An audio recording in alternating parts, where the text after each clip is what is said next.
Hey, bienvenue sur la chaîne des singes codeurs. Dans cet épisode, on commence par faire une initiation à Firestore, la très célèbre base de données NoSQL de Firebase. Ensuite, on apprendra à créer une collection et le document de l'utilisateur à la suite de son inscription sur l'application. On verra au passage les règles de sécurité en découvrant à quoi elles servent, pourquoi s'en servir et comment les écrire. En bonus, on terminera l'inscription d'un utilisateur et je t'apprendrai à configurer l'envoi d'un email de vérification.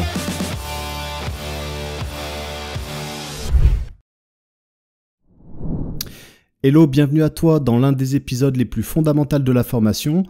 On va parler aujourd'hui de création de base de données. Donc il va falloir déjà dans un premier temps injecter les données, initialiser la base de données et à partir de là, propager ce type d'informations dans toute notre application pour que nos composants puissent en disposer très librement et très facilement.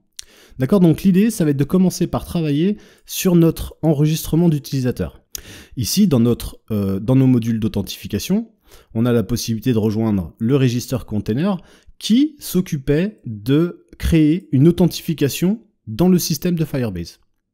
D'ailleurs, on le voit ici, on avait aussi un traitement dans ce formulaire qui récupérait l'information de comment l'utilisateur nous avait découvert. Cette information n'a pas été stockée puisque c'est pas quelque chose qui nous a intéressé au niveau de l'authentification. Par contre, à la suite de l'authentification, ce qu'on a la possibilité de faire à partir de maintenant, c'est créer notre base de données, donc initialiser notre base de données, on va voir ensemble un petit peu comment ça fonctionne, et puis on va transmettre déjà quelques informations pour créer notre premier utilisateur. Puisqu'ici, à la réussite de la création de l'authentification, on a la possibilité de récupérer data, soit les informations primaires de l'utilisateur, dont son ID d'utilisateur. Donc on va avoir la possibilité de créer ça maintenant. Alors, la base de données, sur Firebase, comment ça fonctionne? Ici, on va se rendre dans Firestore Database. Ok, donc on va créer notre base de données en appuyant ici. Alors, ici c'est très important, il faut savoir que ta base de données va fonctionner en parallèle avec des règles de sécurité qu'il va nous falloir définir. Donc tu as plusieurs possibilités. Soit tu démarres directement en mode production. En mode production, le système va initialiser cette règle-là, c'est-à-dire conditionner ton application, entre guillemets, pour que tu ne puisses pas travailler avec. C'est-à-dire qu'elle va partir du principe que tu n'as pas encore établi de règles de sécurité, donc tu n'as le droit de rien faire. Tu peux également démarrer en mode test, d'accord, mais ce qu'il faut comprendre, c'est que par défaut, tu vas faire sauter les sécurités pendant un court laps de temps, c'est-à-dire pendant les 30 prochains jours. Donc tu vas pouvoir travailler sans sécurité et donc tu n'auras pas besoin de te préoccuper des règles de sécurité.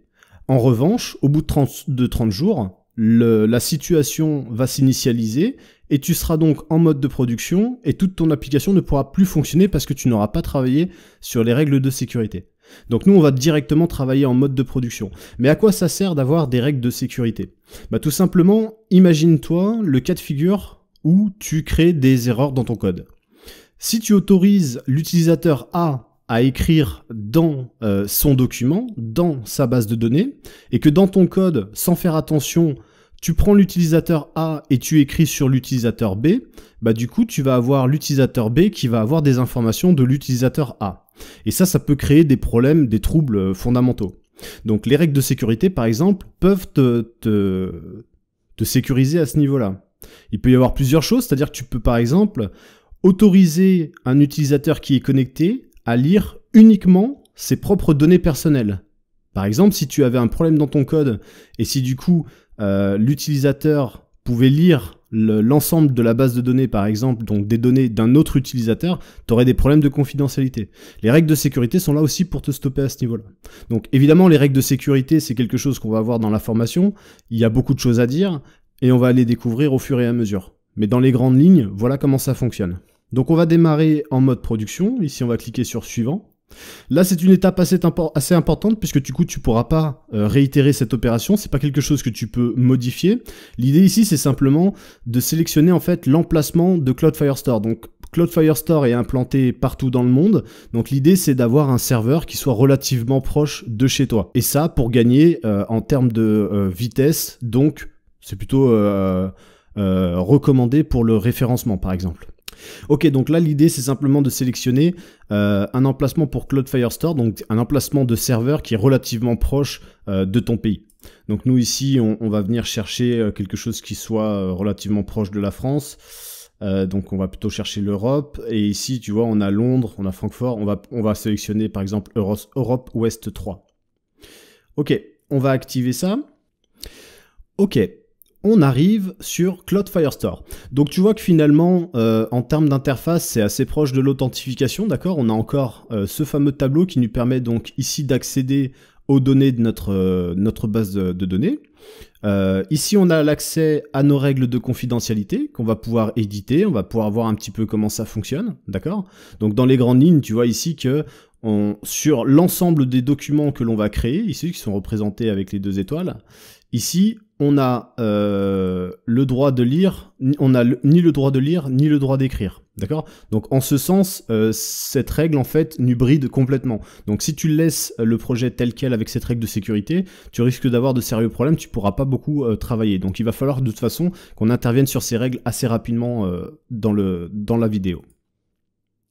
Ici, on a la possibilité de créer des index. Ça, c'est des choses qu'on verra vraiment par la suite. Mais bon, l'idée globalement, un index, tu sais comment fonctionne par exemple un moteur de recherche. On crée des index de manière à pouvoir aller chercher les informations très rapidement. Bah, c'est la même chose qui va se passer ici, c'est-à-dire que si tu demandes de filtrer des informations de ta base de données, tu vas pouvoir les retrouver et donc créer des index pour que ce soit plus simple. Donc tu vas pouvoir par exemple ressortir la liste de tous tes utilisateurs, je sais pas moi, par âge, par région, etc. C'est tous des index qui vont être créés au fur et à mesure. Bon, ça on aura le temps de rentrer dedans vraiment par la suite, c'est pas du tout le débat d'aujourd'hui.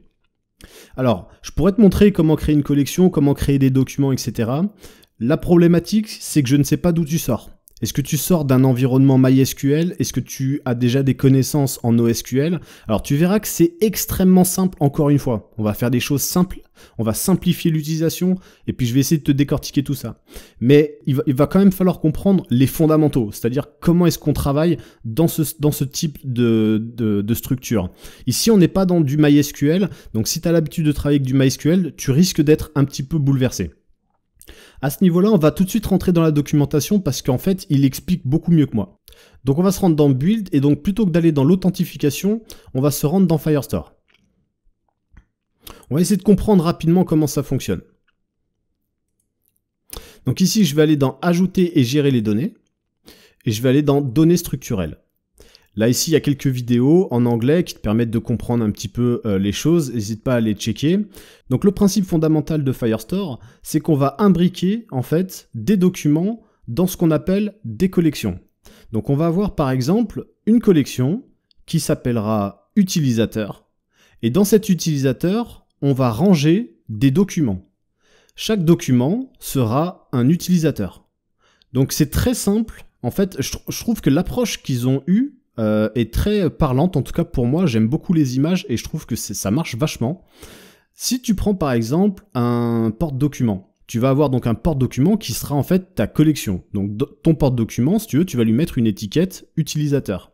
Et à l'intérieur, dans ton porte-document, tu vas mettre des pochettes à l'intérieur et chaque pochette en fait correspondra à un utilisateur. Donc ça sera un document.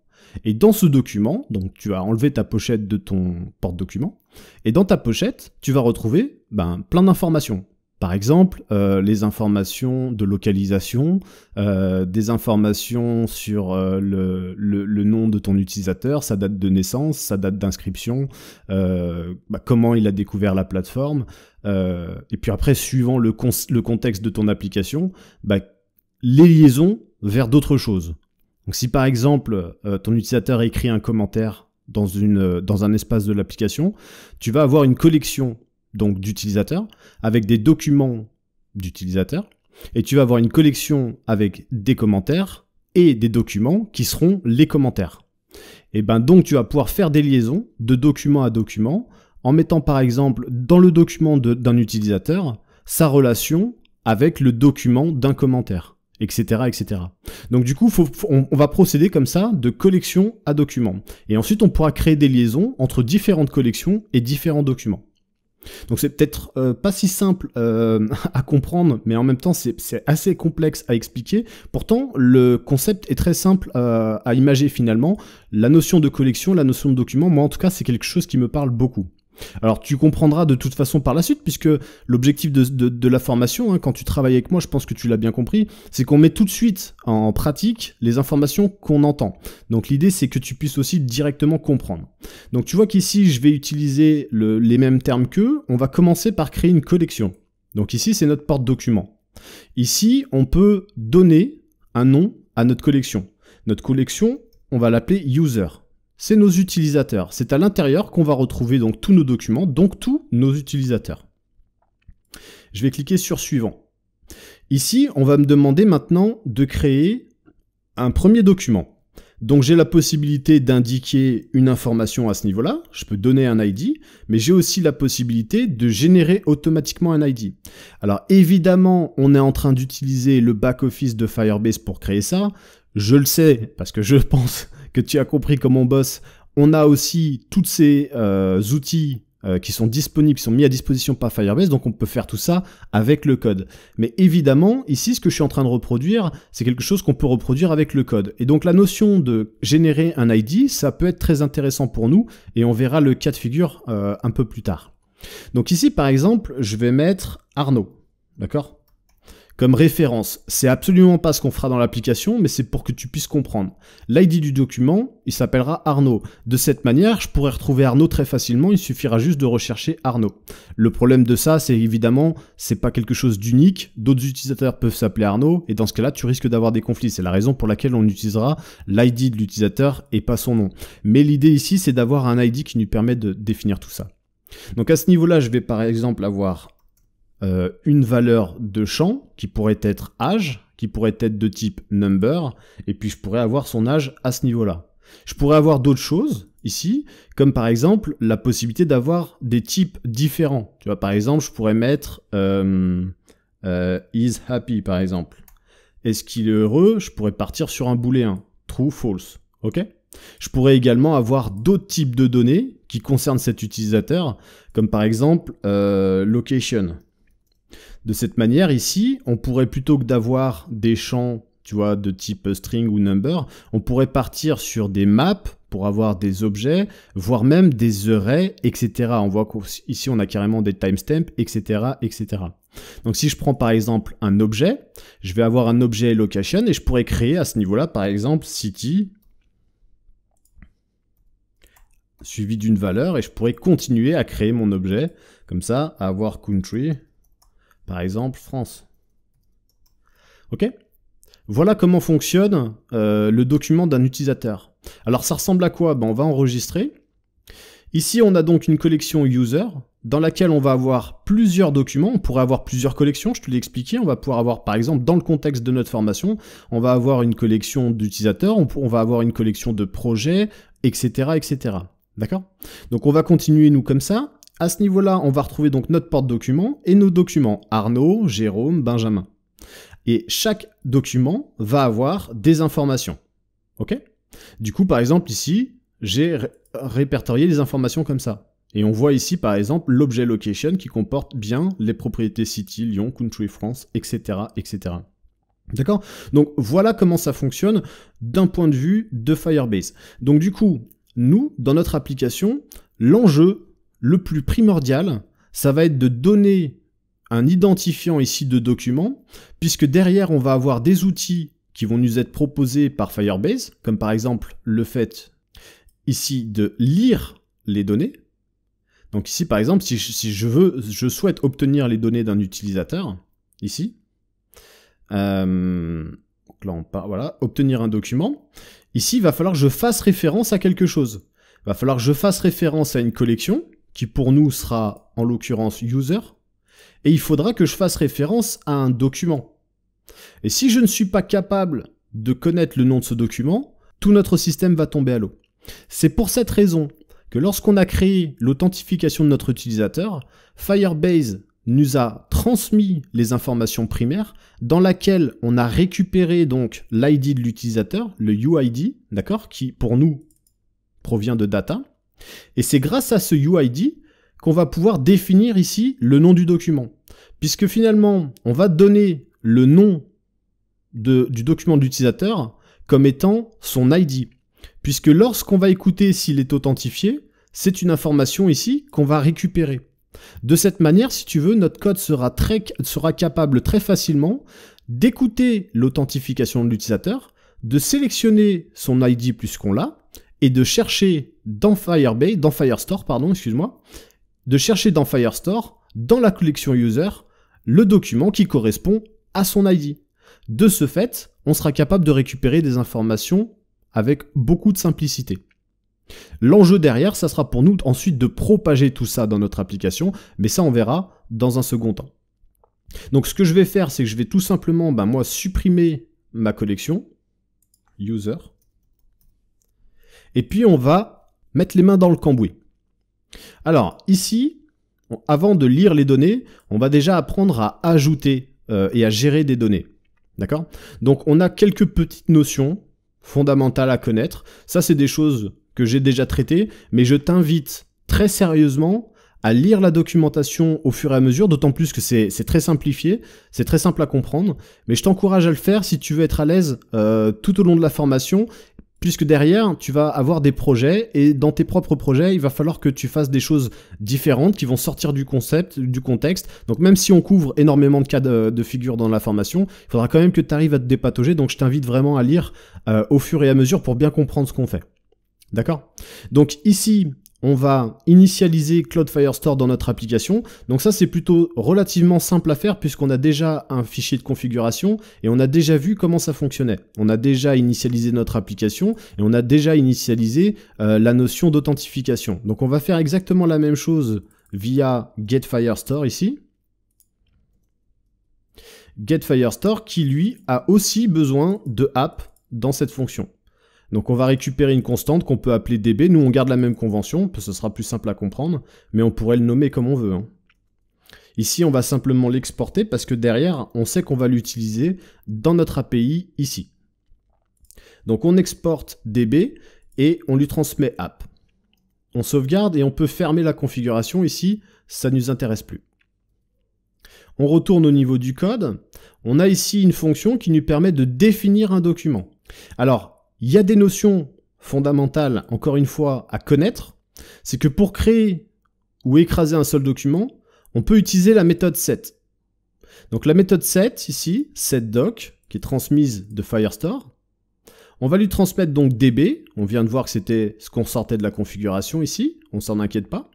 On peut lui donner un nom de collection, par exemple user, et un ID de document.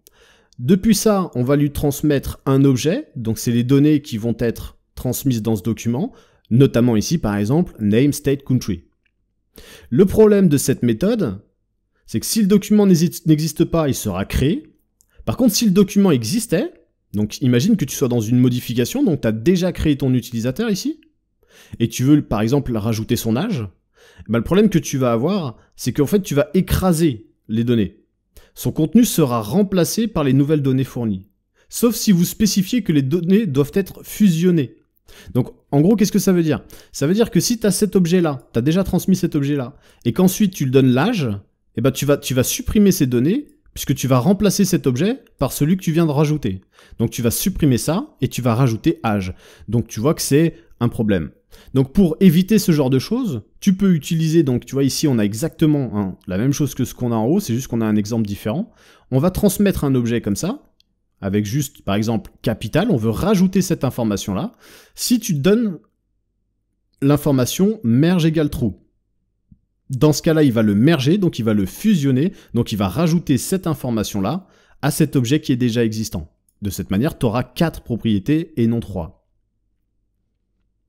Ensuite, on va avoir, alors on verra que derrière on a d'autres outils qui nous permettent d'update, et d'ailleurs c'est ce qu'on va utiliser nous dès maintenant. Mais voilà, c'est des petites notions fondamentales qu'il faut connaître dès le départ pour comprendre, d'accord ? Certaines fonctions font certaines choses et il faut réussir à comprendre un petit peu tout ça dès le départ pour éviter un petit peu des massacres, parce que tu risques de pas comprendre à un moment donné pourquoi tu as perdu toutes les informations, d'accord ?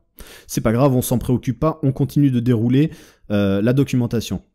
Ici, on a un type de données, d'accord? Donc, des informations sur le type de données qui sont très intéressantes. Ici, on te montre un exemple de ce que tu es capable de transmettre à Firestore, de ce qu'il est capable de récupérer comme information. Donc, par exemple, tu as du string, du booléen, du number, du timestamp, d'accord? C'est des dates. Tu vas avoir des arrays, ok, dans lesquels tu vas pouvoir transmettre des informations. Tu vas avoir la possibilité de transmettre un type qui est nul et un type avec des objets, d'accord? Donc ça, on a déjà plus ou moins vu à l'intérieur. Ce qui est intéressant de voir ici, c'est que par exemple, tu peux avoir un objet qui va comprendre également des propriétés qui également prendront des objets. Donc tu peux imbriquer des objets dans des objets. Là où je mets un bémol, c'est que Firestore est pas hyper efficace en termes de recherche de données. C'est-à-dire que si par exemple, tu crées un utilisateur avec un objet, dans lequel il y a un objet, dans lequel il y a un autre objet, dans lequel il y a une information que tu aimerais accéder, et tu aimerais par exemple filtrer l'ensemble de tes utilisateurs en fonction de ce critère-là, ça va être compliqué pour toi, je te le dis tout de suite. Donc Firestore n'est pas vraiment étudié pour faire ce qu'on appelle de la recherche. Typiquement, quand tu fais par exemple du MySQL, t'exécutes une requête SQL très facilement, mais alors vraiment très rapidement, t'arrives à tes fins. Avec Firestore, pas du tout, et c'est pour ça qu'on utilise un système différent, c'est-à-dire qu'on peut ajouter des plugins à Firebase, et ici on peut aller chercher d'autres systèmes qui nous permettront de faire des recherches, mais ça, on verra dans un prochain temps. Tout ce que je voudrais que tu comprennes à ce stade, c'est que imbriquer des données dans des données, ça peut devenir relativement complexe derrière pour travailler, donc faut le faire avec précaution, et faut avoir l'habitude de travailler avec Firebase pour comprendre comment imbriquer tes données, pour ne pas te retrouver dans des schémas qui vont être beaucoup trop complexes pour toi. Bon, je suis pas du tout en train de t'inquiéter, je suis juste en train de te dire qu'il faut prendre nos précautions, et que nous, l'idée c'est d'avoir des architectures relativement simples, parce qu'avec Firebase, ça devient vite compliqué. Ensuite, on va avoir donc la possibilité d'ajouter donc un document, on l'a vu. Et on t'explique qu'ici, parfois, il est possible que tu n'aies pas d'ID significatif. Si tu n'as pas d'ID, il suffit simplement de ne pas l'ajouter. Donc lorsque tu ajoutes un document, tu crées une collection où tu indiques dans quelle collection va être stocké ce document. Si tu n'indiques pas son ID, alors Firebase va le générer pour toi. De cette manière, la fonction, tu vois ici, on utilisait ce type de choses dans notre code pour l'instant. Tu vois ici, on est dans une fonction asynchrone. On récupère donc, une fois que Firestore aura joué add_doc, aura ajouté le document, tu vas récupérer, tu vois, finalement, la référence du document. Parce que dans ce contexte-là, s'il crée pour toi l'ID, il va falloir qu'il te dise sur quel ID il a travaillé. Et donc, tu vas pouvoir récupérer docref et récupérer son ID pour ensuite faire des traitements derrière. D'accord? Donc, c'est aussi une possibilité lorsque tu ajoutes un document. Soit tu donnes l'information de quel ID, enfin quel sera le nom de ce document de manière à ce que tu puisses le retrouver facilement. Soit tu n'as pas besoin et tu laisses Firebase le faire, mais par contre, il va falloir que tu stockes cette information quelque part, Firestore te la redonne. Ok? Bon, là, je déroule vraiment la documentation. Rassure-toi, tout ce genre de choses, on va le traiter au cas par cas, d'accord? Et on reverra ces concepts. Ici, on voit aussi qu'on a la possibilité de mettre à jour un document, et nous, c'est ce qu'on va faire maintenant. Donc, la mise à jour d'un document, finalement, on va utiliser cette fois-ci update_doc. On va ensuite, tu vois, travailler sur un objet. De cette manière-là, on n'aura pas la nécessité de merger. On ne sera pas obligé d'indiquer à Firebase, je voudrais que tu fusionnes les informations et pas que tu les écrases. Parce que tu as compris, c'est le genre de chose qui est un peu délicat. Si tu oublies dans ton code, tu vas pervertir toute ta base de données, enfin en tout cas la donnée dans laquelle tu es en train de travailler actuellement. Juste parce que tu as oublié quelque chose. Donc là, l'idée, c'est d'utiliser update_doc et mettre à jour le document. Donc nous, c'est ce qu'on va faire tout de suite. Comme ça, on va coder un petit peu parce que là, j'ai parlé pendant trop longtemps. Ok, ben, on retourne dans notre application. Donc on avait notre register container.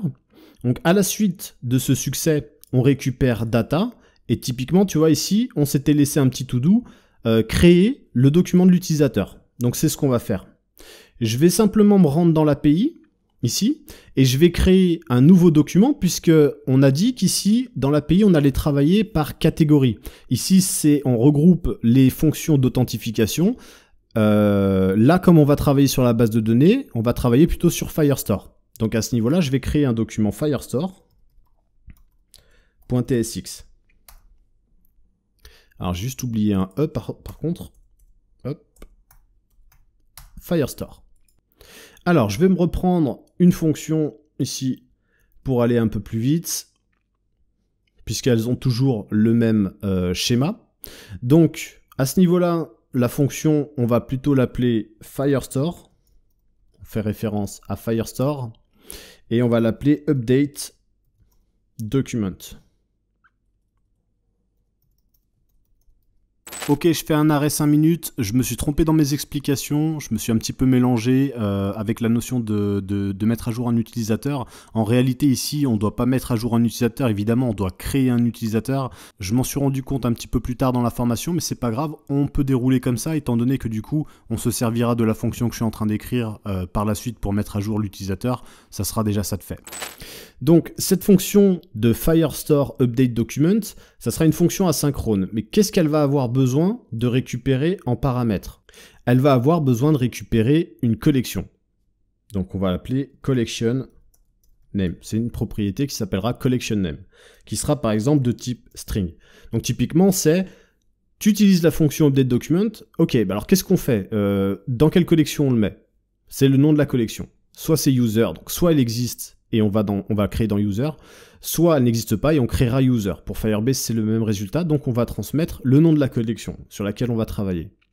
Ensuite, on va avoir le document ID. D'accord? Sur quel document on va travailler?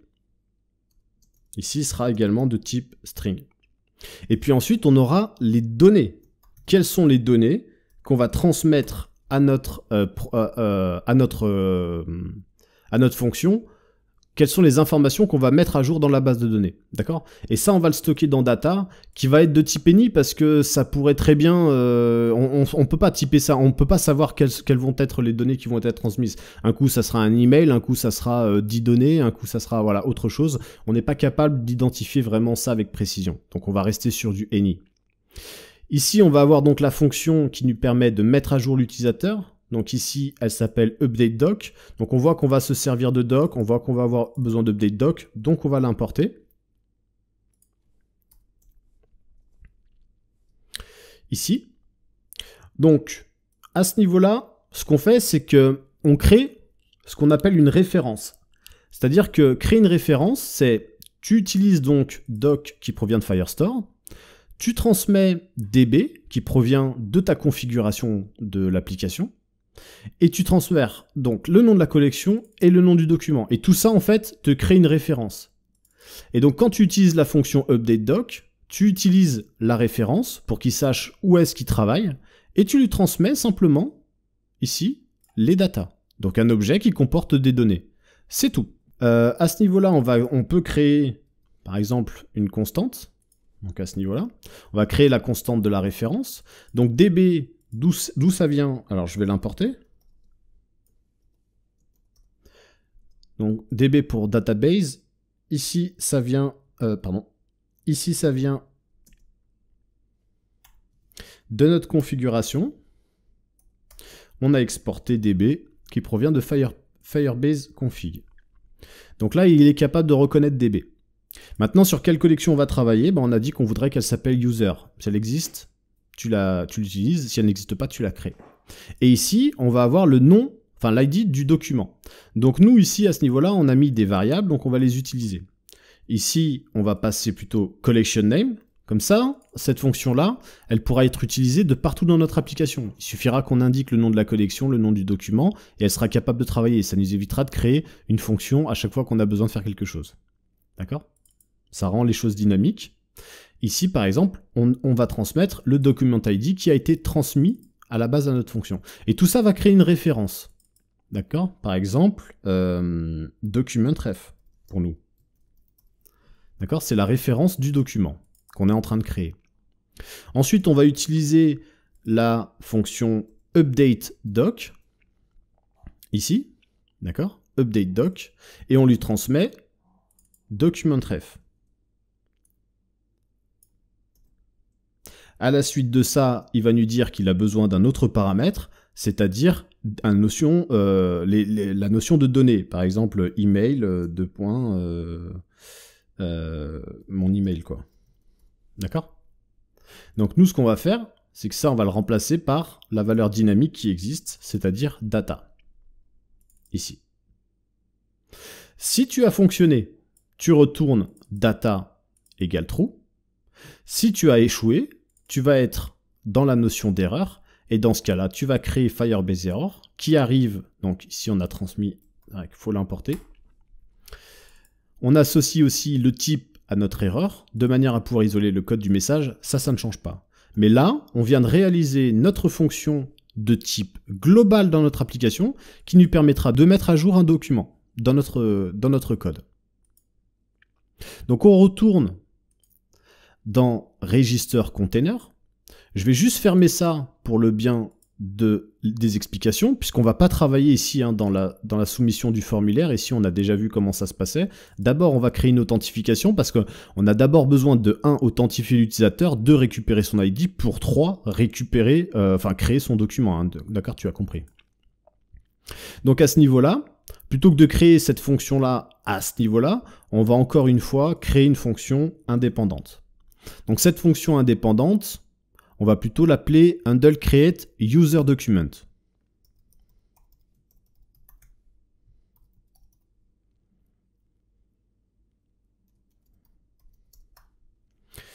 D'accord? Cette fonction, ça sera une fonction asynchrone.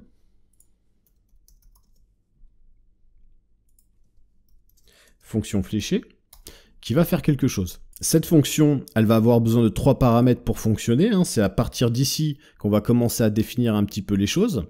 Donc la première chose qu'elle va avoir besoin d'avoir, c'est le collection name. On indique dans quelle collection on va travailler. Donc il sera plutôt de type string. On va avoir le document ID, qui nous permet d'indiquer l'ID du document, qui lui aussi sera de type string. Et puis ensuite, on va avoir document qu'on peut définir par exemple comme object. Si tu préfères, plutôt que de mettre any, comme on a fait ici dans Firestore, tu peux indiquer que ça va être un objet. D'ailleurs, c'est quelque chose qu'on peut faire ici en fait, à ce niveau-là. Puisqu'en fait, finalement, la seule chose dont tu es sûr, c'est que ça doit être un objet. Les données ici, tu vois, je te l'ai expliqué depuis tout à l'heure, c'est forcément un objet dans lequel il va y avoir des valeurs. Donc ça peut pas être un array, typiquement. Là, tu vas avoir des gros problèmes. Donc par exemple, tu peux sécuriser au minimum sur ça. De manière, si l'utilisateur, le développeur transmet quelque chose d'autre qu'un objet, au moins tu as une sécurité. Même si tu sais pas quel va être le contenu de cet objet, je te rappelle. Donc cette fonction, elle va utiliser donc notre outil Firestore Update Document ici. Donc on récupère par exemple l'erreur, parce que ici on va pas avoir la nécessité d'utiliser data, typiquement c'est pas quelque chose qui va nous être intéressant. Donc ici on récupère l'erreur et on va donc travailler sur Firestore Update Document et nous on va attendre que cet élément là soit créé pour déclencher error. Une fois qu'on appelle Firestore Update Document ici, on a besoin de lui... On a besoin de lui passer tous les paramètres dont elle a besoin pour travailler, d'accord? C'est-à-dire collection name, document ID et data. Ok, c'est toujours la même chose à ce niveau-là. Alors attends, là je me rends compte qu'il y a une petite erreur. Je l'ai écrit comme ça. Je vais le garder comme ça par convention parce que du coup sinon ça risque d'être bizarre. Document ID et puis ensuite ici je l'ai appelé document. D'accord, on aurait pu l'appeler data, mais dans le contexte, je trouve que c'est mieux ici. C'est le document de l'utilisateur finalement. D'accord? Donc, on va déclencher cette fonction-là avec les informations qu'on a transmises. Et lui, il va être capable de travailler et il va faire le update doc en fonction de ce qu'on a traité. Donc, la collection et le document ID avec les datas qui auront été transmises. Et donc, du coup, voilà, il va nous renvoyer OK si ça a fonctionné ou sinon il nous enverra une erreur. Donc, de la même manière, ici, on peut dire, si tu es en erreur, et on va le voir assez vite, puisque du coup, on n'a pas géré les règles de sécurité. Si tout va bien ici, du coup, tu fais quelque chose. Donc, par exemple, on va faire un toast.error, et on va transmettre le message d'erreur. Et puis, du coup, on va return.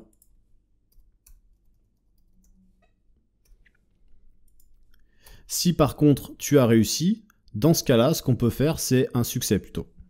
Alors, je suis en train de me mélanger un petit peu les pinceaux. je vais reprendre un petit peu ce qu'on a fait ici. Ici, on est parti du principe que c'était terminé. Donc, on a arrêté de loader, on a fait un reset et on a indiqué un succès.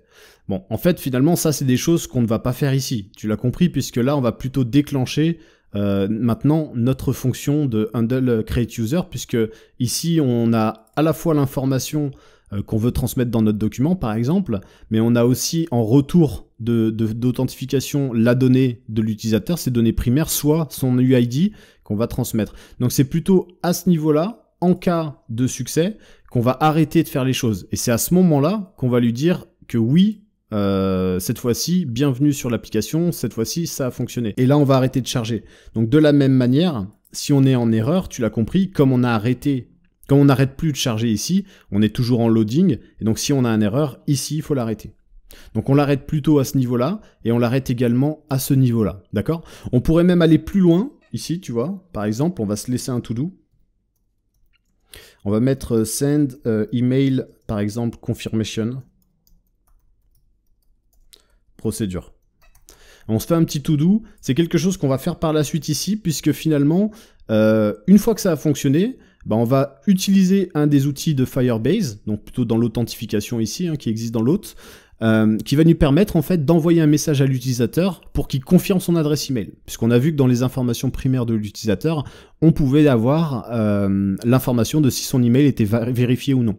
On va pas le faire nous dans l'application, mais par exemple, on pourrait très bien conditionner notre application pour qu'elle soit bloquée, tout simplement, bloquer la vue, bloquer l'affichage, en indiquant que la personne n'a toujours pas validé son adresse email. On attend que son email soit validé pour continuer. D'accord? Donc c'est quelque chose, tu vois, qu'on pourrait mettre en place, par exemple, à ce niveau-là. Ok, pour moi tout va bien. Donc cette fonction à ce niveau-là, on peut l'utiliser désormais puisqu'elle est fonctionnelle et elle fonctionne avec Firestore à ce niveau-là. On n'a vraiment pas de souci. Je peux peut-être à la limite, je vais pas la fermer tout de suite. Donc plutôt qu'ici de rajouter ce commentaire, on va l'enlever. Et cette fois-ci, comme on n'est plus dans le cas d'une erreur, on définit que sinon on serait retourné. On va pouvoir avancer ici dans la création du document d'utilisateur. Donc ici, cette fonction, elle a besoin de 3 paramètres, on l'a dit. Le collection name, donc dans quoi on va travailler. Donc c'est ici qu'on va définir la référence du document, de la collection, pardon. Ici, on définit qu'on va travailler dans user. Ensuite, quel va être l'ID du document?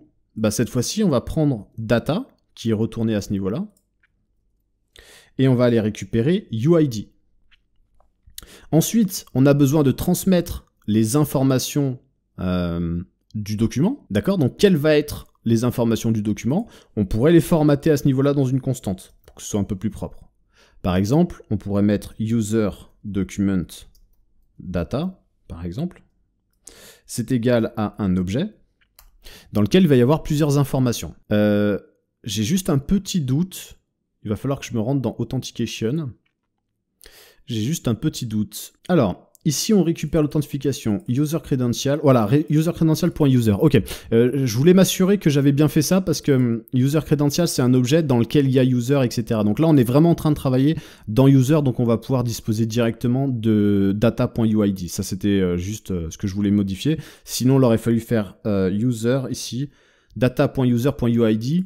Si à ce niveau-là, on n'avait pas fait ça, d'accord? Si on avait renvoyé directement les informations de l'utilisateur, les informations primaires, il aurait fallu faire comme ça.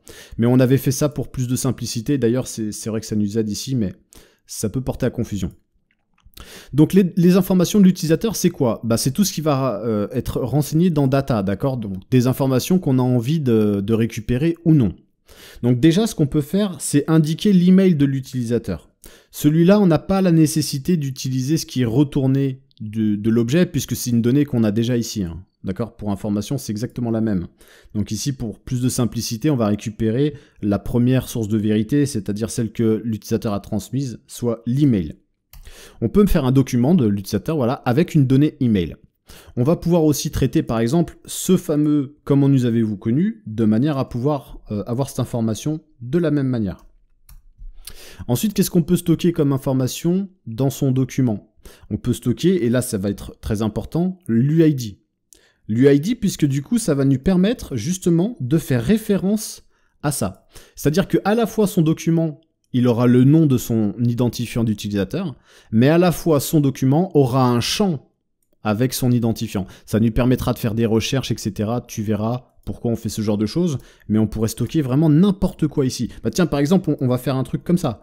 On va faire une donnée qui s'appelle creation date, et puis on va simplement faire un new date, ici, pour que en même temps, on enregistre sa date de création. De cette manière, bah, ça va pouvoir te permettre, par exemple, de filtrer tous tes utilisateurs par date de création. D'accord, donc ici tu fais ton utilisateur, tu mets les informations que tu veux. De toute façon, on est dans un contexte ici de création d'utilisateur. On pourra modifier l'utilisateur par la suite et ajouter de plus en plus de données.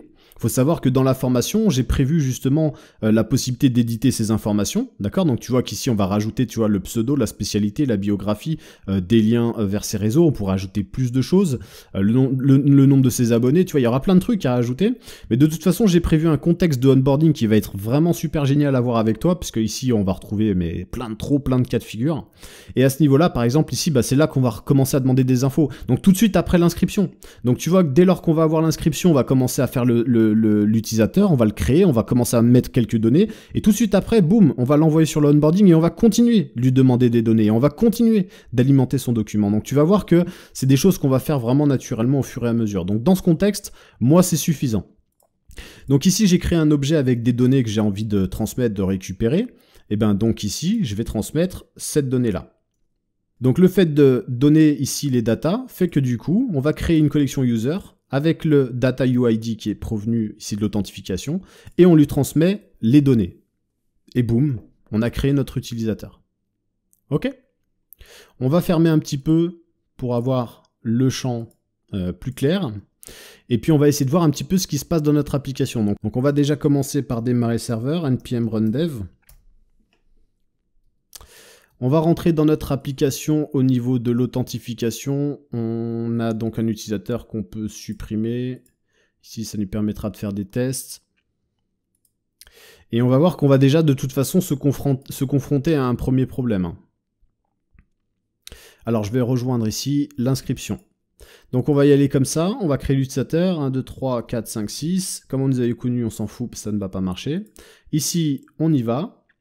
Et là, j'ai une erreur. Missing or insuffiance permission. On n'a pas la permission de mettre à jour notre utilisateur. Alors pourquoi on n'a pas la possibilité de mettre à jour notre utilisateur? Parce qu'on n'a pas travaillé sur les règles de sécurité. Donc dans ce cas de figure, ce qui s'est passé ici, c'est que j'ai créé mon utilisateur. Par contre, j'ai pas eu la possibilité de créer son document. Donc là, ça va créer un problème, donc il va falloir recommencer, d'accord? Mais ici, si je rentre dans les règles du document, c'est là où je vais commencer à pouvoir travailler un petit peu sur comment est-ce que je peux donner le droit à l'utilisateur de faire quelque chose.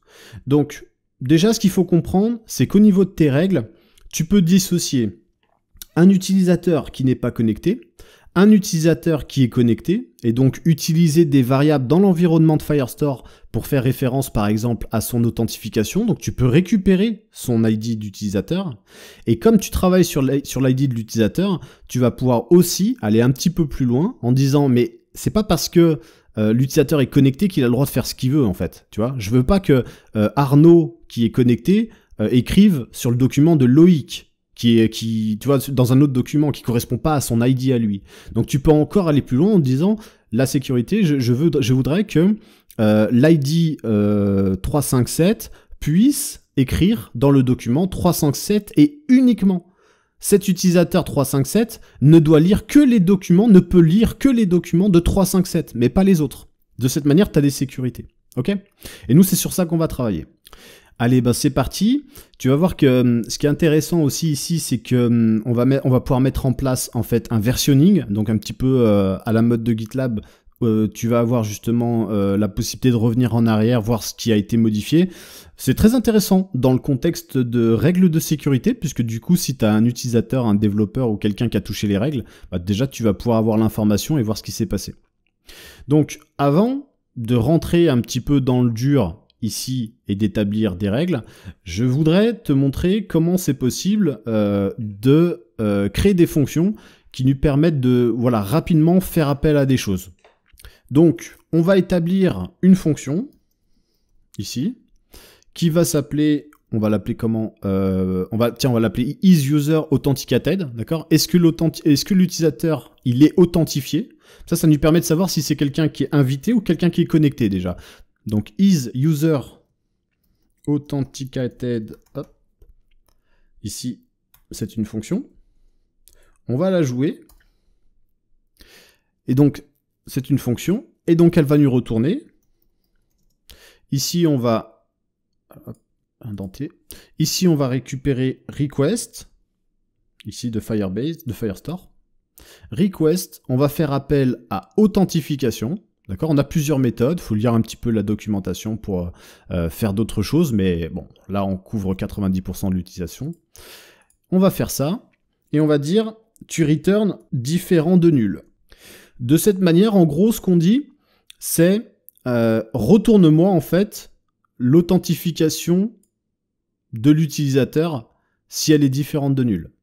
D'accord? De cette manière, isUserAuthenticated, si on l'appelle dans notre règle, on va pouvoir savoir si oui ou non il est authentifié. Donc si tu fais une règle en indiquant isUserAuthenticated, c'est-à-dire l'utilisateur doit être authentifié, bah, s'il ne l'est pas, la règle va casser et du coup, l'utilisateur ne pourra pas, par exemple, lire ou écrire dans un document en fonction de la règle que tu as écrite juste derrière.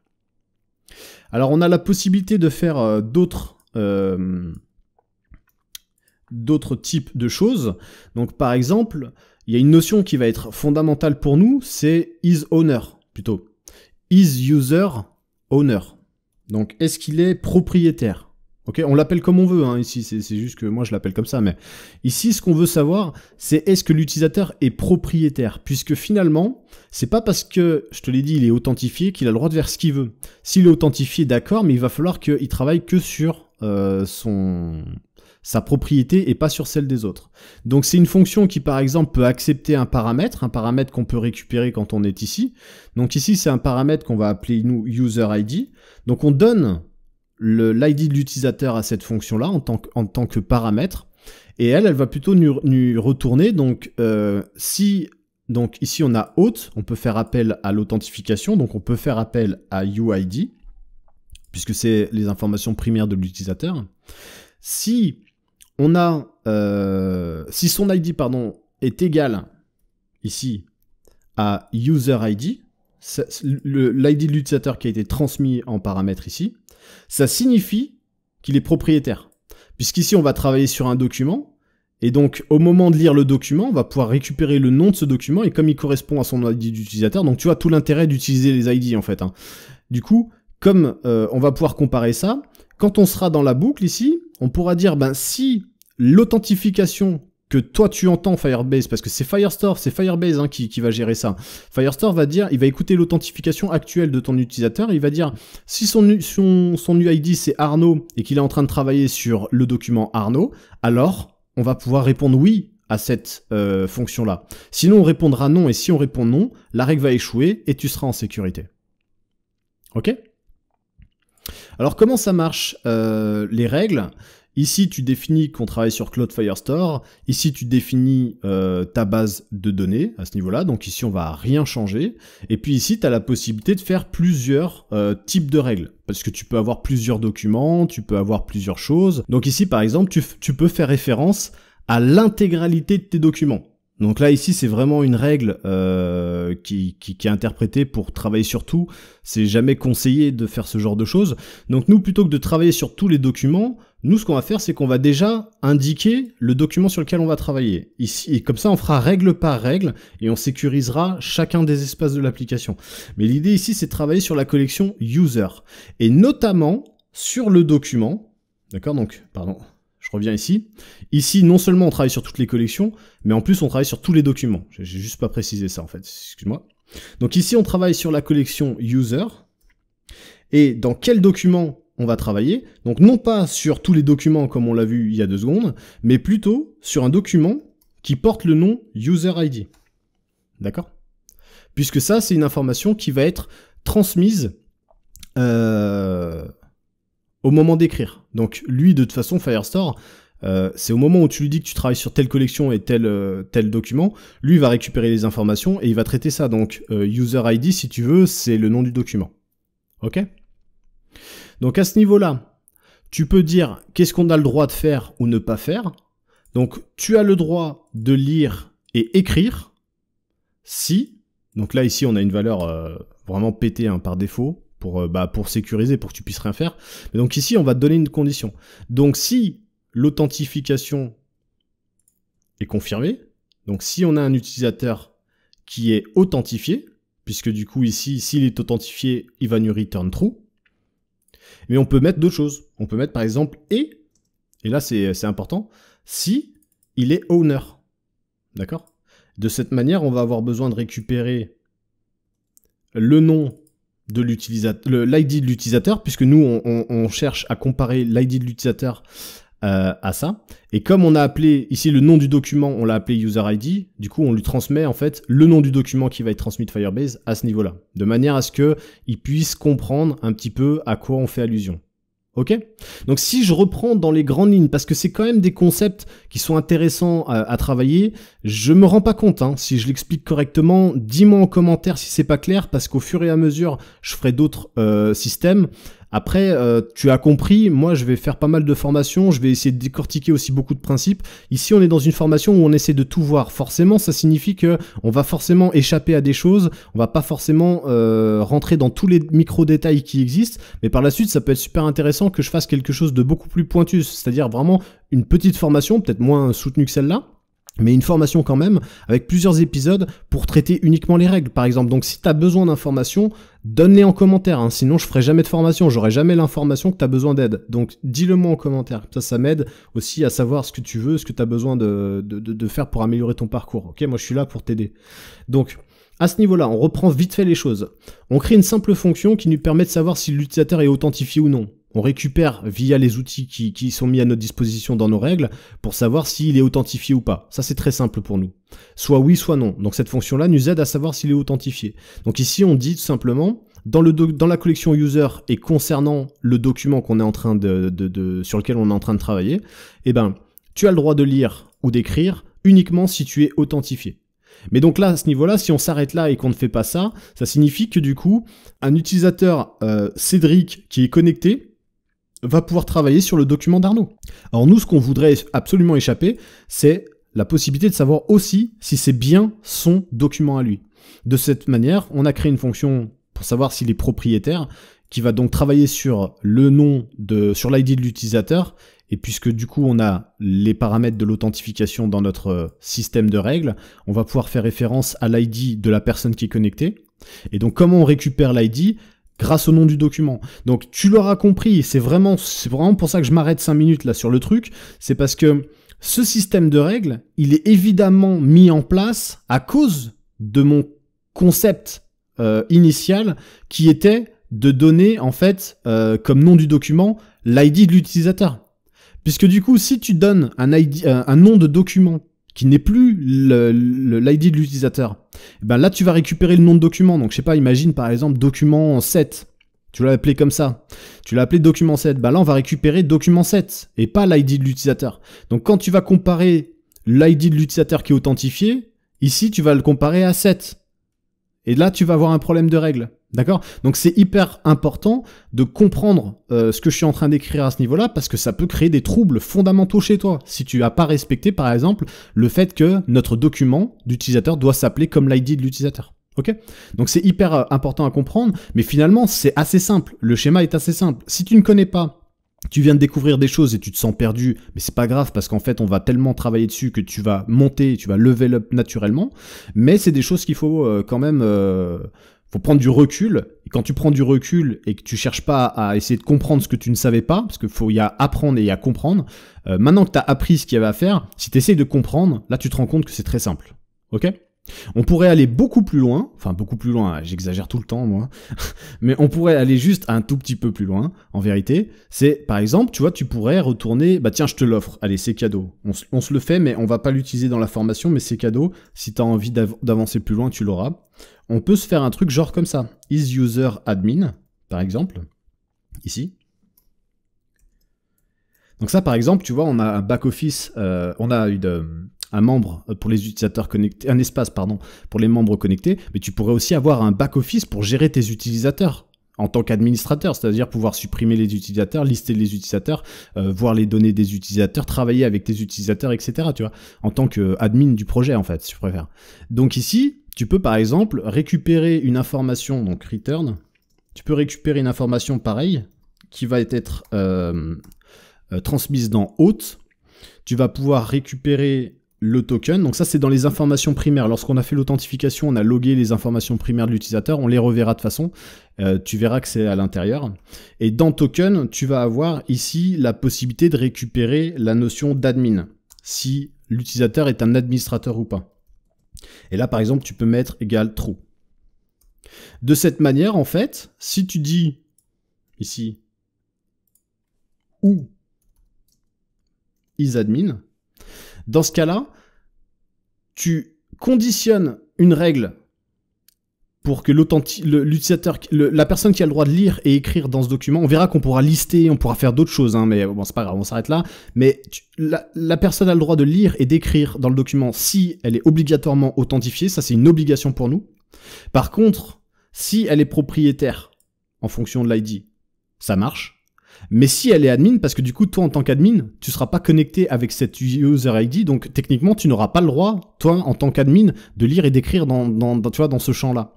Bah, par exemple, si tu indiques que tu es administrateur, donc là, il y a des choses à faire au niveau de Firebase pour que tu le sois, mais l'idée, c'est que du coup, tu puisses le tester, et du coup, tu peux associer ça comme ça, en disant, il faut être soit propriétaire, soit tu es propriétaire du document sur lequel tu es en train de travailler, lire ou écrire, soit tu es carrément administrateur. Et là, tu vois, tu vas encore un peu plus loin. Ok ? On va publier ça. On a fini de travailler un petit peu sur les règles. On verra un peu par la suite comment ça se passe. Mais on va déjà travailler sur ça et voir un petit peu quel est le comportement par rapport à ce qu'on avait déjà mis à l'initial. Donc cette fois-ci, on recommence. Je vais peut-être juste supprimer mon gars là, parce que du coup, ça va créer un conflit. Enfin, un conflit, non. Il va me dire simplement qu'il existe et ça va être un peu chiant. Je vais juste faire ça. 1, 2, 3, 4, 5, 6. Tac. Et puis, bah non, je peux mettre une vraie donnée maintenant parce que sinon... Et puis, on va y aller. Donc, on inscrit l'utilisateur. Cette fois-ci, le document... Donc là, on a fait une belle connerie. Ok, alors là, ce qui se passe, c'est que quand on a travaillé sur l'authentification... non, pas sur l'authentification, sur Firestore plutôt. Ici, ça c'est bon. Tac. Et oui, voilà, c'est ça. Oh là là, je suis vraiment deg. En fait, ici, ce que j'ai fait, c'est que j'ai travaillé sur l'update du document. Mais c'est pas grave. En fait, on a ici une fonction qu'on a écrite un petit peu, du coup, prématurée, qui va nous permettre de mettre à jour le document. En fait, l'erreur qu'on vient d'avoir ici, c'est qu'on ne peut pas mettre à jour un document qui n'existe pas. Fondamentalement, oui, j'espère même que tu t'en es rendu compte en m'écoutant. Moi, je m'en suis pas rendu compte parce que je bosse la tête dans le guidon, là. Mais c'est pas grave. Ici, j'ai fait une petite bourde, on va juste rectifier, et plutôt que de supprimer ça ou de le corriger, on va rajouter plutôt notre fonction là. Je vais revenir dans la documentation parce que je voudrais pas te perdre à cause de mes bêtises, mais ici je suis dans la mise à jour d'un document, je sais pas pourquoi je travaillais ici alors qu'en fait on n'avait pas fait ce qu'il fallait faire à la base, c'est-à-dire ajouter un document. Ici, on a la possibilité d'ajouter un document en utilisant set. En revanche, si tu cherches à modifier ce document, il ne faut plus utiliser set, mais plutôt update pour mettre à jour le document, sauf si tu utilises la notion de merge true qu'on a vu tout à l'heure. Donc dans ce cas-là, tu pourras continuer d'utiliser set, mais si tu oublies d'ajouter la notion merge true, dans ce cas-là, tu vas écraser les données. D'accord ? Donc c'était un petit peu... J'étais en train de t'expliquer ça et du coup je suis parti dans update. Ce que je voulais dire c'est qu'il faut ajouter de toute façon un document à un instant T. Par contre, quand tu mets à jour, tu peux soit utiliser la fonction set, soit utiliser la fonction update. Et moi j'allais te dire qu'on n'utilisera jamais le merge true, on n'utilisera jamais le set, on fera plutôt une fonction update. Ok ? C'est juste ce que je voulais t'expliquer. Donc du coup on va retourner ici à ce niveau-là. Finalement c'est exactement la même chose. Cette fois-ci on va utiliser setDoc. On aura toujours besoin de la database et ici de notre de notre référence, hein, d'accord, donc doc qui nous permettait de faire la référence. Donc ici on pourra remplacer la référence, c'est exactement le même principe, on transmet les datas. Donc pour nous ça va très vite en fait, il faut pas faire grand chose. Donc à ce niveau là on va avoir plutôt que Firestore update document, on va avoir create document. On va avoir la méthode setDoc ici qui nous permet de mettre à jour, donc d'écrire, de créer un premier document. On va l'indiquer à ce niveau-là. Donc ici, on a toujours, de toute façon, on a toujours les mêmes propriétés. C'est pour ça que je te dis, je suis désolé sans lettres. Finalement, c'est pas très grave. On a une fonction qui sera écrite du coup un petit peu de manière prématurée. Ici, on a besoin de la collection. On a besoin du document ID. On a vu que si on le transmettait pas, il va le créer de lui-même et nous le retourner. Nous, on va le créer parce qu'on en a besoin et surtout, on a besoin. Tu l'as vu avec les règles de sécurité, hein, un gros besoin qui s'appelle comme ça. Et puis ensuite, on a les datas. Donc ici, tout va bien. On crée notre document. Donc notre référence de document via ça ne change pas. On va juste mettre à jour update par cette doc, puisque de toute façon, on va utiliser la référence du document plus data, d'accord? Donc document ref, ici, ça remplace ça. Ok? Sinon, c'est exactement le même processus. Donc on va y aller juste comme ça, et plutôt que de faire ici, plutôt que de faire un Firestore update document, ici on fait un create document. Hein, je suis désolé. Hop, hop, et on y va comme ça. Ok. Voilà, c'est plus clair pour nous. Firestore Update ne va pas être utilisé dans ce scénario, mais va l'être utilisé finalement très rapidement par la suite avec le onboarding, donc c'est pas grave. C'est créé d'avance, c'est pas grave, on va garder ça comme ça. Allez, c'est parti. Donc là, ici, je vais supprimer cet utilisateur et on recommence. On s'est pris une petite pierre là sur le parcours, mais on va y arriver. Donc, YouTube, et on s'inscrit. Ok, je préfère voir du vert. Donc ici, on a un bon fonctionnement du formulaire, tout va bien. Bienvenue sur l'app des singes codeurs, on ne log rien. A priori, tout s'est bien passé, on va découvrir un petit peu du coup ce qui s'est passé. Au niveau de l'authentification, on sait ce qui s'est passé. On a authentifié un utilisateur avec l'ID OU1, ici, qui se termine par OU1. On va aller dans la database, on a bien une collection user, on a bien un nom de document qui s'appelle OU1, et on a bien des données sur cet utilisateur-là. On a bien l'ID correspondant à OU1, ici. On a bien la façon dont il nous a découvert, son email et sa date de création. On a réussi à créer un utilisateur en pilotant la base de données et en travaillant sur les règles de sécurité. Ok, et ben écoute, c'est plutôt cool. On va se faire une petite pause et on va en profiter pour envoyer un email de confirmation à notre utilisateur. De cette manière, on pourra clôturer un petit peu le schéma de j'enregistre un utilisateur et on pourra voir directement comment on lit les données, comment on les propage, etc. de manière un petit peu plus facile dans l'application. Donc ici, on va venir à ce niveau-là. On peut se créer une fonction donc, qui va nous permettre d'envoyer ce message de procédure. Donc pour ça, je vais simplement me rendre dans... Donc je vais clôturer un petit peu le thème de la base de données. On va la reprendre au fur et à mesure, histoire que tu puisses aussi digérer au fur et à mesure les choses. On va retourner là où on connaît un petit peu, là où on a déjà pas mal travaillé. Ici, on a la possibilité, tu vois, de gérer les utilisateurs, des choses comme ça. On l'a vu hein, dans la vidéo précédente. On a un outil qui va nous permettre ici d'envoyer... non, pas celui-là. Ah, j'ai dû le passer peut-être. Ouais. Envoyer un email de vérification à un utilisateur. Donc ça va te permettre de déclencher quelque chose. Donc tu vois ici que c'est extrêmement rapide. Finalement, tu lui transmets pas d'informations sur lui-même en tant que tel. Tu vas pas chercher qui est connecté et tu lui envoies quelque chose. Non, là tu fais juste référence à auth, donc auth qui provient de get auth. Donc en fait, c'est Firebase qui s'occupe lui-même de gérer ça pour toi. Ok ? Cette fonction-là, elle est très simple. Tu n'as pas nécessairement de paramètres à transmettre. Il sait déjà à qui on fait référence et il va faire le travail tout seul comme un grand. Ok ? C'est parti. On rentre dans notre document Authentication, ici. On va partir de la dernière base, Send email to reset password, qui finalement sera assez proche. Hein. Ici, on va plutôt envoyer donc un email de confirmation de procédure, en fait, plutôt. On va l'appeler send email verification.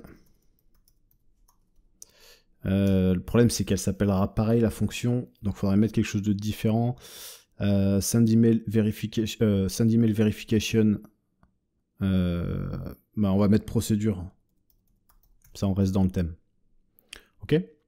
Donc, à ce niveau-là, par contre, c'est une fonction qui ne va pas avoir besoin de paramètres. On l'a vu, on va juste utiliser getAuth. Donc, déjà, ici, on peut supprimer ça. Et donc, le nom de la fonction, c'était send email verification. Ça provient de Firebase, ok, hein. Donc on l'importe. Donc là, on a une erreur. L'argument de type hôte n'est pas attribuable, c'est normal. C'est parce qu'en fait, nous, il faut aller dans hôte et on va pas lui transmettre tout hôte. On va aller lui donner les informations qui concernent l'utilisateur courant actuellement connecté plutôt. Alors, là, il me dit l'argument de type user ou nul n'est pas attribuable au paramètre de type user, impossible d'assigner le type nul au type user, ce qui est normal. C'est-à-dire que d'un côté, cette fonction-là, elle a bien ce qu'on lui donne, en fait, hein, on lui donne bien current user. Le problème de ça, c'est que TypeScript te dit, oui, mais dans ton contexte, attention, n'oublie pas que l'utilisateur peut ne pas être connecté. Donc évidemment, dans notre contexte à nous, il l'est dans notre fonction. Mais TypeScript, lui, il n'est pas censé définir ça. TypeScript, il est juste censé te dire, cette valeur-là, elle est soit vraie, parce que l'authentificateur est utilisé, donc on a bien accès à current user, mais il peut aussi ne pas être authentifié, donc dans ton concept, il peut y avoir une erreur. Après, ça dépend de comment tu vas déclencher ta fonction. Mais TypeScript, lui, il est là pour te sécuriser, hein, je te le rappelle. Donc ici, on va simplement échapper à ça en disant que, évidemment, on fait ce traitement uniquement si hôte.currentUser existe. De cette manière, TypeScript ne va plus saigner du nez. Il va préférer te dire, ok, là je comprends, comme je suis sûr que hôte.currentUser existe, j'arrête de hurler. D'accord? Tout simplement, on échappe à ça. Mais ça, c'est des notions qu'il va vraiment falloir comprendre parce que prochainement, on va passer sur la création d'un hook qui nous permet de savoir si l'utilisateur est connecté ou non. Ça va être ce genre de truc, on va se le prendre à chaque fois parce qu'on aura toujours le cas de figure où la personne est soit connectée, soit elle ne l'est pas. Donc on va avoir des variables à typer qui seront quand même relativement complexes à mettre en place. Donc ici, finalement, ce qu'on fait, c'est qu'on envoie un email à l'utilisateur.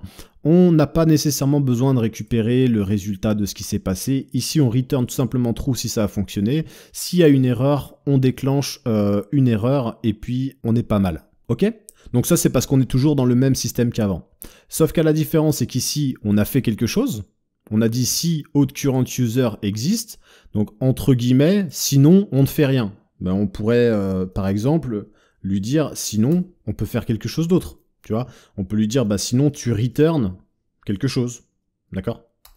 Dans le cas où tu n'es pas authentifié. Si le développeur déclenche cette fonction pour un utilisateur qui n'est pas authentifié, bah on pourrait peut-être, par exemple, faire quelque chose de plus propre que de ne rien faire, en fait. Hein. C'est ça le débat, en fait. Hein. Donc ici, on déclenche une erreur au même titre qu'on l'a fait avant. Et on peut, par exemple, définir un code, par exemple, ici, qu'on peut appeler unknown, tu vois. Genre inconnu, et puis du coup un message d'erreur qui pourrait être de type, je sais pas moi, une erreur, enfin un message, ouais, une erreur est survenue. Voilà, d'accord. Ça c'est juste pour clôturer le fait de faire quelque chose si dans le cas il n'est pas authentifié. C'est tout. On a une fonction qui est autonome, qui n'a pas besoin de paramètres, donc on va pas trop se prendre la tête. Ici on va simplement la jouer. Une fois qu'on aura arrêter, donc afficher le succès, arrêter de charger et reformater le formulaire à 0, bah dans ce cas-là, on envoie un email de procédure. J'ai juste pas importé la fonction. De cette manière, bah, l'utilisateur va recevoir un email qui va lui permettre de confirmer son adresse email, hein, tout simplement. C'est une bonne pratique de le faire comme ça. Ok, bah on y va. On peut créer donc un deuxième utilisateur, comme ça on verra comment l'application se comporte. Déport Arnaud, je vais mettre... Alors je suis obligé de mettre ça parce que du coup je vais me servir de cette adresse email pour voir si je le reçois, donc je vais juste mettre plus test. Ça c'est intéressant, ça me permet de créer un utilisateur avec un email différent, donc pour échapper au problème de Firebase, c'est-à-dire le fait que l'utilisateur existe déjà. Donc il va me créer un nouvel utilisateur, mais par contre il utilisera ce mail pour m'envoyer le mail. Enfin ce mail... Ça sera pas pris en compte si tu préfères. Du coup, je vais bien le recevoir sur mon adresse, en gros, c'est ça l'idée. 1, 2, 3, 4, 5, 6. On va mettre ça. Et puis, on y va. Donc, on crée l'utilisateur. Ok, tout s'est bien déroulé. Donc, a priori, même l'expédition du message. Ici, dans mes utilisateurs, j'ai bien un deuxième utilisateur. D'accord? Donc, qui est là, plutôt. J'ai bien une date de création, un email. Voilà, c'est cette information et son ID. Ok. Au niveau de l'authentification, j'ai aussi des informations, donc tout va bien. Donc j'ai même reçu le mail qui me dit bonjour, cliquez sur le lien pour valider votre adresse email. Et donc là encore une fois, j'ai ce fameux URL qui m'empêche de customiser l'apparence de comment c'est créé, etc. On a dit qu'on s'en occuperait un petit peu plus tard, donc on s'en occupe pas. Pour l'instant, on observe juste le fonctionnement. Si vous n'avez pas demandé à valider cette adresse email, bah vous pouvez ignorer cet email, merci. On clique dessus. Cette fois-ci, Firebase va me dire donc votre adresse email a bien été validée. Vous pouvez maintenant vous connecter à votre compte. Donc là, tu vois, je commence un petit peu à te montrer comment ça va se passer parce qu'on risque de travailler dessus. Ici, tu vois que le mode, par exemple, était différent. La dernière fois, quand on demandait une récupération de mot de passe, on avait un forget password. Ici, on a plutôt un verify email. Donc tu vois que à ce niveau-là, si on écoute l'URL, si on écoute les actions, on peut chercher le mode et on peut voir que ici, on est dans une vérification d'email. Donc on pourrait très bien y travailler dans notre application sur notre URL à nous, écouter ça et finalement faire ce que Firebase a fait. Qu'est-ce qu'a fait Firebase? Il a dit, bah comme on est dans un mode de vérification d'email, je sais quel genre de fonction je vais devoir appliquer dans mon code. Donc on est dans un scénario très précis de vérification d'email. On va récupérer le code. Il a récupéré le code, la clé d'API, il a tout récupéré. Il a regardé si tout ça était valide. Il a vu que son utilisateur existait par rapport à son code, etc. Donc du coup, il a dit, bon bah je valide. Et lui, en interne, il a passé l'email de l'utilisateur à true. Donc, il y a un moment donné, je crois que c'était dans la connexion, il me semble. Ouais, dans la connexion ici, on log les informations de l'utilisateur. Ok. Là, on voit que l'email n'a pas été vérifié, mais c'est normal, c'est parce qu'en fait, on a eu un traitement qui a été fait, je te le rappelle, en dehors de notre application. Donc, comme notre application n'a pas été rechargée, on n'a pas rechargé cette information, on n'est pas capable de la voir. Mais si je recharge cette information, on va voir l'information primaire de l'utilisateur ici de email vérifié et on va voir si effectivement le traitement a bien été fait. Bon, là, dans le concept où ça a été fait par Firebase, si tu veux, il y a peu de chances pour que ce soit mal fait. Mais nous, comme on va le faire, il faudra vraiment qu'on vérifie ce genre de choses. Mais on voit bien qu'ici, son email a été vérifié. Avant de partir, pense à t'abonner et laisse-moi un like pour me soutenir. Si tu rencontres des difficultés, rejoins le Slack et pose-nous tes questions. Le lien est en commentaire, je te remercie d'avoir suivi cette vidéo et je te dis à bientôt au prochain épisode. Ciao!